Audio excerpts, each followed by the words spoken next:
কাদেরকে আল্লাহ তাআলা এই রোজার ব্যাপারে ছাড় দিয়েছেন, কারা চাইলে রোজা ভাঙতে পারবে।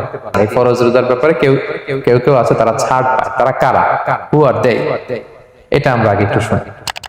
তাহলে দোজ হু এক্সাম্পটেড ফ্রম ফাস্টিং, যারা এক্সাম্পশন পেয়েছে, ছাড় পেয়েছে, তাদের মধ্যে থেকে প্রথম হচ্ছে শিশুরা, আসিবিয়ান, শিশুদের উপর রোজা ফরজ না, যতক্ষণ না তারা ম্যাচিউরড হয়। শিশুদের উপর কিন্তু রোজা ফরজ না, প্রাপ্তবয়স্ক হওয়ার আগ পর্যন্ত ফরজ না। তাই বলে আবার শিশুদেরকে রোজা রাখতে বাদ সাধবেন না, রাখতে দিবেন। আমার বড় মেয়ের বয়স 8 বছর, সে গতকাল রোজা রেখেছে, সে মহা খুশি। সে কখনো অডিও কল দেয়, কখনো ভিডিও কল দেয়, কখনো ইফতারের ছবি পাঠায়। মানে এটা তাদের মধ্যে কিন্তু একটা অনেক চমৎকার একটা ভালো ইমেজ কাজ করে। তো আপনারা বাধা দিবেন না। যদি রাখতে চায়, অনেক বাবা মারা এত সচেতন, এত অতি সচেতন যে ছেলে মেয়েরা রাখতে চায় কিন্তু বাবা মারা দিতে চায় না।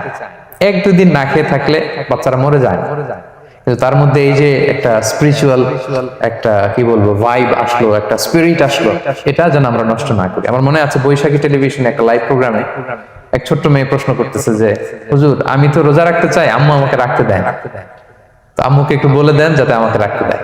ছোট্ট একটা মেয়ে, সে ফোন করে আমাকে প্রশ্ন করলো। তো দেখেন যে এটা ওই বাবা মায়ের তো গর্ব করা উচিত যে আমার ছোট্ট মেয়ে 7 বছর 8 বছর, যদিও এখনো ফরজ হচ্ছে না, আর কয়েক বছর পরে হবে, কিন্তু সে রাখতে চায়, সে সেলিব্রেট করতে চায় সিয়ামকে। তো আমরা যেন তাদেরকে বাধা না দেই, আমরা যেন তাদেরকে ইন্সপায়ার করি। আমার মনে আছে আমি ছোটবেলা, তখন আমি মাদ্রাসায় ভর্তি হই নাই, আমি তখন স্কুলে পড়তাম, তো খুব ছোট, কিন্তু আমি রোজা রাখতে চাইতাম, আব্বা আম্মা দিতে চাইতো না।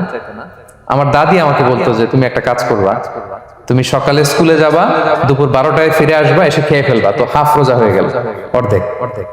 এরপরের দিন আবার সকালে না খেয়ে যাবা, দুপুর 12টায় এসে খেয়ে ফেলবা, এনাদার হাফ, তো 2 হাফ মিলে একটা হয়ে গেছে। এইভাবে আমি অনেকগুলো রোজা রাখছিলাম ওই বছর। এখনো এই স্মৃতি আমাকে স্মৃতিকাতর করে। আমার দাদি, যে আমার দাদি নাই, চলে গেছেন, আল্লাহ আমাকে জান্নাত নসিব করুক, আমরা দোয়া করি। কিন্তু আজও আমার কাছে এই নস্টালজিয়া ফিলিংটা হয় যে আমি কিন্তু এইভাবে রোজা রাখছিলাম ছোটবেলায়। আমাদের বাচ্চারাও তাই করে। সো ওদের মধ্যে যে এই আবেগ, এই উচ্ছ্বাস, এটাকে যেন আমরা নষ্ট না করি। বাট লিগালি তাদের উপর রোজা ফরজ হয়নি, প্রাপ্তবয়স্করা রাখবে, তাইলে ওদের রাখা লাগবে না। নাম্বার 2, মাজনুন, পাগলদের উপর রোজা ফরজ হয় না। যারা পাগল তাদের উপর ফরজ হয় না। একটা হাদিস শোনাই, আল্লাহ রাসূল সাল্লাল্লাহু আলাইহি ওয়াসাল্লাম বলেছেন, আমি সবকিছু খুব প্রিসাইজলি বলছি যেহেতু আমাদের সময় কম। রুফি আল কালাম আন সালাসা, 3 ব্যক্তির উপর থেকে শরীয়তের কলম উঠিয়ে নেওয়া হয়েছে। আনিন নাইমি হাত্তা ইয়াস্তাইকিযা, ঘুমন্ত ব্যক্তি যতক্ষণ না সে জাগে। ঘুমের মধ্যে আপনারা কেউ বকা দিয়ে ফেললে আপনি মাইন্ড করতে পারবেন না, তো ঘুমাইছিল, কাকে বকা দিয়েছে কি করছে সে জানেই না। ঘুমন্ত ব্যক্তির উপর থেকে শরীয়তের কলম উঠিয়ে নেওয়া হয়েছে। আনি সবিগি হাত্তা ইয়াহতালিমা, শিশু যতক্ষণ না সে প্রাপ্তবয়স্ক হয়। ওয়া আনিল মাজনুনি হাত্তা ইয়াকিলা, পাগল যতক্ষণ না সে সুস্থ হয়। এই 3 শ্রেণীর ব্যক্তি থেকে শরীয়তের কলম উঠিয়ে নেওয়া হয়েছে। বুঝতে পেরেছেন? আচ্ছা, 2টা গেল। 3 নাম্বার হচ্ছে মারিদ। আপনি যদি খুব অসুস্থ হন তাহলে আপনি রোজা ভাঙতে পারবেন, যেটা আমরা ওই যে ইন্ট্রোডাক্টরি ডিসকাশনে বলেছি যে অসুস্থ হলে আপনি রোজা ভাঙতে পারবেন। 4 নম্বরে হচ্ছে মুসাফির, ট্রাভেলার, যদি আপনি লম্বা সফর করেন আপনি রোজা ভাঙতে পারবেন। এটা ন্যূনতম সীমা হচ্ছে 48 মাইল। তাই বলে কেএল থেকে পেনাং যাচ্ছেন আর রোজা ভেঙে ফেললেন, এটা করা যাবে না। আবার এখানে যদি আপনার সফরের পেরেশানি থাকে, খুব কষ্ট, তাহলে আপনি এই সুযোগটা নিতে পারবেন। কিন্তু আল্লাহ বলেছেন ওয়া আনতাসুমু খায়রুল লাকুম ইন কুনতুম তা'লামুন, যদি তোমরা রোজা রাখো এটাই তোমাদের জন্য কল্যাণ, যদিও আমি ফ্লেক্সিবিলিটি দিয়েছি।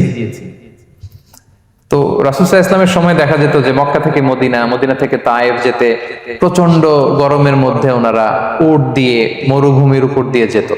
তো ওই পরিস্থিতি কিন্তু আমাদের নেই। কিন্তু যদি আপনার লম্বা সফর হয়, লেটস সে আপনি কেএল থেকে নিউ ইয়র্কে ফ্লাই করছেন, সফরের অনেক পেরেশানি, অনেক সময় হয়তো খেতে পারছেন না, আপনি চাইলে এই ফ্লেক্সিবিলিটি নিতে পারবেন। তো অসুস্থতা আর সফরে থাকলে আপনি রোজা ভাঙতে পারবেন, তবে ফাইদ্দাতুম মিন আইয়ামিন উখর, অন্য সময় এটা গুনে গুনে রাখতে হবে। 5টা যদি ভাঙা যায় পরে 5টা কাজা করবেন। এই পয়েন্টটা কি সবার কাছে ক্লিয়ার? সফরে যে রাসূল সাল্লাল্লাহু আলাইহি ওয়াসাল্লাম রমাদানে রোজা ভেঙেছে, এটার একটা দলিল বলি। আপনারা মক্কা বিজয়ের নাম শুনেছেন না? রাসূল সাল্লাল্লাহু আলাইহি ওয়াসাল্লাম হিজরত করলেন, পরে আবার বিজয় করলেন। এই মক্কা বিজয় কত হিজরিতে হয়েছে কে বলতে পারবেন? হ্যাঁ, হিজরি বলেন তো দেখি। অষ্টম হিজরি, মাশাআল্লাহ। অষ্টম হিজরিতে রাসূল সাল্লাল্লাহু আলাইহি ওয়াসাল্লাম যখন মক্কা বিজয় করতে যান, এটা কোন মাস ছিল জানেন? হ্যাঁ, রমাদান মাস। রমাদানের 20 তারিখে মক্কা বিজয় হয়েছে, 20 রমাদান। রাসূল সাল্লাল্লাহু আলাইহি ওয়াসাল্লাম মদিনা থেকে মক্কায় যাচ্ছেন বিশাল বাহিনী নিয়ে। মক্কায় পৌঁছতে আরো 90 কিলোমিটার বাকি। আল কাদিদ নামে একটা জায়গা আছে, সহিহ বুখারীর বর্ণনা। ওই কাদিদ নামক জায়গায় রমাদানে রাসূল সাল্লাল্লাহু আলাইহি ওয়াসাল্লাম রোজা ভেঙেছিলেন, ওটের উপর বসে ঢকঢক করে পানি খেয়েছিলেন, যাতে সবাই দেখে। কারণ সবাই ভাববে রমাদানের রোজা রাখবো কি রাখবো না, সবাই আলাদা করে বলতে অনেক সময় লাগবে। রাসূল সাল্লাল্লাহু আলাইহি ওয়াসাল্লাম একটা উঁচু জায়গায় সবাইকে দেখে ওটের উপর পানি খেয়ে ফেললেন। ফলে রাসূলের দেখা দেখি সব সাহাবারা পানি খেয়ে রোজা ভেঙে ফেললো। এটা কোন মাস ছিল? সবাই বলতে হবে কোন মাস? রমাদান। রাসূল সাল্লাল্লাহু আলাইহি ওয়াসাল্লাম সফরে ছিলেন, ফলে তিনি রোজা ভেঙেছেন। দলিল পাইছেন? হ্যাঁ, আচ্ছা, সংক্ষেপ করে দিচ্ছি, লম্বা কথা সংক্ষেপ করে দিচ্ছি। আর কোরআনের আয়াত তো শোনালামই আমি, ফামান কানা মিনকুম মারিদান আও আলা সাফার ফাইদ্দাতুম মিন আইয়ামিন উখরা। কেউ যদি অসুস্থ হয় কিংবা ট্রাভেল করে, চাইলে রোজা ভাঙতে পারবে, তবে গুনে গুনে পরে আদায় করে নিতে হবে। এই যে গুনে গুনে পরে আদায় করে নিতে হয়, এটারে বলে আরবিতে কদা, বাংলায় আমরা যেটাকে কাজা বলে অভ্যস্ত। বাংলা আমরা কি বলি? একটু কথা বলেন আমার সাথে, বাংলায় কি বলি? কাজা বলি। তো আপনি অসুস্থতার কারণে যদি রোজা ভেঙে ফেলেন, পরে এগুলো কাজা করবেন। সফরের কারণে যদি রোজা ভেঙে ফেলেন, পরে আপনি কাজা করবেন। 5 নম্বরে যাদেরকে এক্সেমশন দেয়া হয়েছে, ওটা আমি আয়াতে বলেছি। আরবিতে এদেরকে বলে আল হারাম, মানে very old man or women, খুবই বয়োবৃদ্ধ, অতিবৃদ্ধ মানুষ। 100 বছর, 105 বছর, এরকম আমাদের কিছু মুরব্বীরা আছে না, ওনাদেরকে খাবার দিলে খেতে পারে না, কাউকে চিনে না, ওনাদের জীবনের স্বাদ আহ্লাদ সব শেষ, বিদায়ের সময়। ওই সময় উনি আর কি রোজা রাখবেন? এজন্য আল্লাহ তাআলা ওনাদেরকে ছাড় দিয়েছে। অনুরূপ ভাবে যদি এমন কোন অসুস্থ হয়, মানে মারিদুন লা ইউরজা শিফাউ, সে যে আবার সুস্থ হবে এই আশা আর নাই, এরকম ডাক্তার অনেক বলে দিছে যে ক্যান্সারের 3rd স্টেজে চলে আসছে, সে সার্ভাইভ করবে যতদিন কেমোথেরাপি দেওয়া হবে। তো শেষের দিকে সে অনেক অসুস্থ, অনেক ড্রাগস নিতে হয়, ওষুধ খাইতে হয়, তার আর সুস্থ হওয়ার সম্ভাবনা নাই। এই 2 শ্রেণীর লোকদের জন্য ছাড় দেয়া হয়েছে, তাদের কাজা করা লাগবে না, কারণ কাজা তো করতেই পারবে না। কি বলেন? তারা ফিদিয়া দিবে। কি দিবে? বলেন কি দিবে? ফিদিয়া। ফিদিয়া হচ্ছে প্রত্যেকটা রোজার জন্য একজন মিসকিনকে 2 বেলা করে খাওয়ান। আই রিপিট, একটা রোজার জন্য একজন মিসকিনকে 2 মিলস, বাস হয়ে গেল। 30টা যদি উনি রাখতে পারে নাই, আপনি একজন মিসকিনকে 30 বেলা 2 মিল খাওয়াতে পারেন, অথবা 30 জনকে 2 বেলা খাওয়াতে পারেন, অথবা 60 জনকে 1 বেলা খাওয়াই দিতে পারেন, অথবা এই পরিমাণ টাকা দিয়ে দিতে পারেন। হিসাবটা সহজ হয়েছে না? লেটস সে মালয়েশিয়াতে একটা রেগুলার মিল নিতে কত লাগে? ধরেন যে মালাই দোকান বা মামাদের যে দোকানগুলো, একটা নাসি নিলাম, একটা আইয়াম নিলাম, একটা 100 প্লাস নিলাম, এই তো একটা প্যাক হয়ে গেছে। কত পড়বে? 10 রিঙ্গিট, রাইট? তাহলে 10 রিঙ্গিট হচ্ছে একটা মিল, আর 2টা মিল করলে 20 রিঙ্গিট। তাহলে প্রত্যেকটা রোজার জন্য 20 রিঙ্গিট করে আপনাকে ফিদিয়া গুনতে হবে। 30টা রোজার জন্য কত? 600 রিঙ্গিট। তাহলে ফিদিয়া ব্যাপারটা ক্লিয়ার হয়েছে সবার কাছে?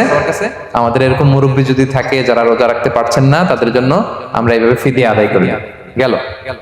ইমাম মালিক আলাইহি রাহমা, মালিকি মাযহাবের ইমাম, উনি ওনার শেষ জীবনে খুব অসুস্থ ছিলেন। উনি ওনার শেষ জীবনের রমাদানে রোজা রাখতে পারেন নাই, এত বয়স হয়ে গেছিল, রোজা রাখতে পারেননি। তো উনি 30 জন মিসকিনকে এনে গোশত আর রুটি খাওয়াই দিয়েছিলেন একসাথে, ফিদিয়া আদায় হয়ে গেছে। তো এরা ছাড় পাবে।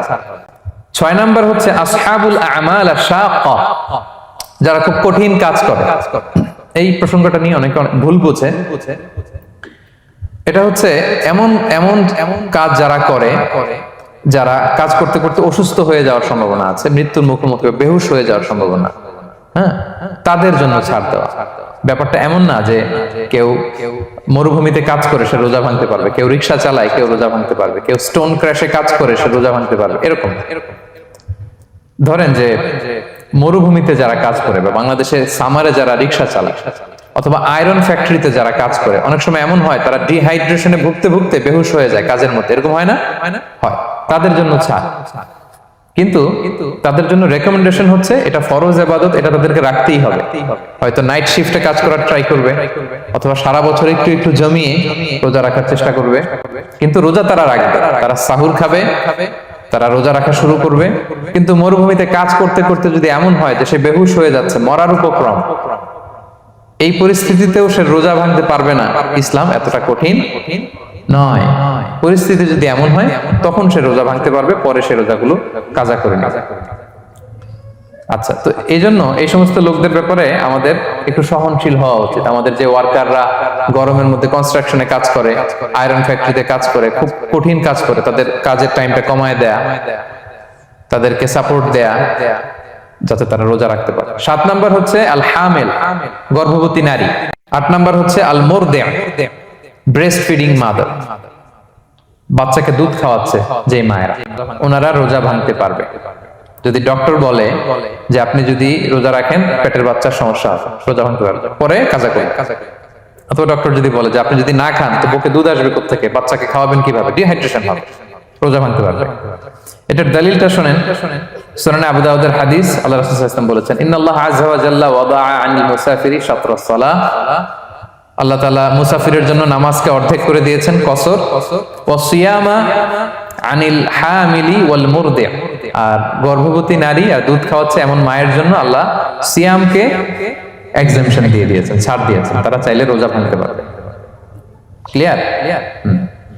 9 নাম্বার হচ্ছে মেনস্ট্রুয়েশনাল পিরিয়ড যাদের হয়, যে বোনদের পিরিয়ড হচ্ছে মাসিক, রোজা রাখবে না, যতটা ভাঙ্গা গেল পরে আদায় করে নেবে।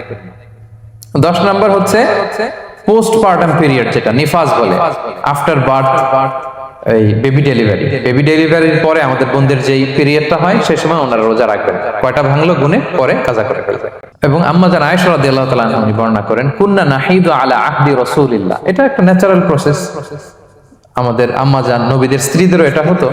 তিনি বলতেন যে আমাদের যখন পিরিয়ড হতো, সুম্মা নাতফুর, এরপর যখন আমরা সুস্থ হয়ে যেতাম, ফায়ামুরুনা বিকাদাইস সিয়াম, রাসূল সাল্লাল্লাহু আলাইহি ওয়াসাল্লাম আমাদেরকে রোজাগুলো কাজা করতে বলতো, ওয়ালা ইয়ামুরুনা বিকাদাইস সালাহ, নামাজ কাজা করতে বলতো না। আমাদের বোনরা পিরিয়ডের কারণে যে নামাজগুলো চলে যায় এগুলো কিন্তু পড়তে হয় না পরে, কিন্তু রোজা যদি ভাঙা হয় সেগুলো কি করতে হয়, রাখতে হয়। একটা মজার হাদিস শুনেন, আম্মা জান আয়েশা রাদিয়াল্লাহু তাআলা আনহা বলেন যে আমার যে রমজানের ভাঙতি রোজাগুলো ছিল আমি সারা বছর রাখতাম না, আমি হাদিস করতে গেলে অনেক সময় লেগে যাবে, সারা বছর আমি রাখতাম না, এটা আমি শাবান মাসে রাখতাম। কোন মাসে? শাবান মাস। কেন? কারণ রাসূল সাল্লাল্লাহু আলাইহি ওয়াসাল্লাম নিজেও রমাদানের পরে সবচাইতে বেশি নফল রোজা যেই মাসে রাখতেন সেটা হচ্ছে শাবান মাস। যে এই মাসের আগে যে মাসটা আমরা কাটায় আসলাম শাবান, এই শাবান মাসের প্রায় পুরো মাসে রাসূল সাল্লাল্লাহু আলাইহি ওয়াসাল্লাম রোজা রাখতেন। তো আম্মা জান আয়েশার যে ভাঙতি রোজাগুলো উনি সারা বছর না রেখে ওই সময় রাখতেন, হাজবেন্ড ওয়াইফ দুইজনেই রোজাদার। ব্যাপারটা সুন্দর না অনেক? দুইজনেই, যেহেতু আমার হাজবেন্ডও রাখতেছে তো আমিও এই টাইমে রাখি, এইভাবে উনি বুদ্ধি করে ওনার রোজাগুলো রেখে দিতেন, উনি শাবান মাসে রাখতেন। কারণ তিনি রাসূল সাল্লাল্লাহু আলাইহি ওয়াসাল্লামের ব্যাপারটা খেয়াল করতেন। এমন হতে পারে যে অন্য মাসে যদি উনি রোজা রাখেন দিনের বেলায়, রাসূল সাল্লাল্লাহু আলাইহি ওয়াসাল্লাম হয়তো আম্মা জান আয়েশা রাদিয়াল্লাহু তাআলা আনহার সঙ্গ পেতে চাইতে পারে দিনের বেলায়, সো এটা রাসূল সাল্লাল্লাহু আলাইহি ওয়াসাল্লামের জন্য কষ্টকর হবে, আর উনি তো রোজা রেখেছেন, সো উনিও প্ল্যান করে এমন সময় রাখতেন যে সময় রাসূল সাল্লাল্লাহু আলাইহি ওয়াসাল্লাম নফল রোজা রাখতেন, শাবানে রাখতেন। তো আমাদের বোনরা এই কাজটা করতে পারেন, শাবানে আপনারা এগুলো রাখতে পারেন। এই পয়েন্টটা শেষ। এই লোকেরা রোজা ফরজ হওয়ার পরেও ছাড় পাবে, আর যে সমস্ত ক্ষেত্রে ভাঙতে পারবে তারা পরে এগুলো কাজা করবে। কাজা মানে একটা রোজার জন্য একটা রাখা, একটার জন্য একটা রাখা। আর ফিদিয়া মানে কি একজন বলতে পারবেন? বলেন।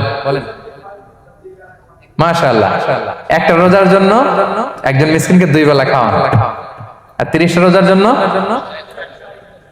60 বেলা। এই তো হয়ে গেল, বুঝে গেছেন আপনারা।